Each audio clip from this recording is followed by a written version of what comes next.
সম্মানিত ভিউয়ার্স, আসসালামু আলাইকুম। আমি খান কম্পিউটার জোন থেকে আপনাদের জন্য নিয়ে আসলাম এইচডিএমআই, ভিজিএ, ডিসপ্লে এবং ফাইবার যত ধরনের কেবল আছে সব কেবল।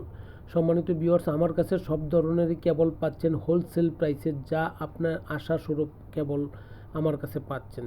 যে কোনো ধরনের কেবল আপনি আমার কাছ থেকে নিতে পারেন। এইচডিএমআই কেবল, ভিজিএ কেবল, ফাইবার অপটিক্যাল কেবল, তারপর আপনার ডিসপ্লে কেবল, অর্থাৎ কেবল জগতের সব ধরনেরই কেবল আপনি খান কম্পিউটার জোনে পাচ্ছেন হোলসেল প্রাইসে, যা অত্যন্ত কম রেটে পাচ্ছেন, ডিসকাউন্ট প্রাইস। সুতরাং আমার লোকেশনটা হচ্ছে বাংলাদেশের সর্ববৃহৎ মার্কেট মাল্টিপ্লান সেন্টার, লিফটের 5, লেভেল 5, 572, ঢাকার বাইরে যে কোনো জায়গা থেকে আপনি আমাকে যোগাযোগ করতে পারেন। আমাকে অনলাইনে অফলাইনে অর্ডার দিতে পারেন, আমরা কুরিয়ার সার্ভিসের মাধ্যমে প্রেরণ করে থাকি। সুতরাং আর কেবলের জন্য এদিক ওদিক ছোটাছুটি না করে খান কম্পিউটার জোন থেকে নিয়ে নিব। আসসালামু আলাইকুম, ভালো থাকবেন, দোয়া চাই।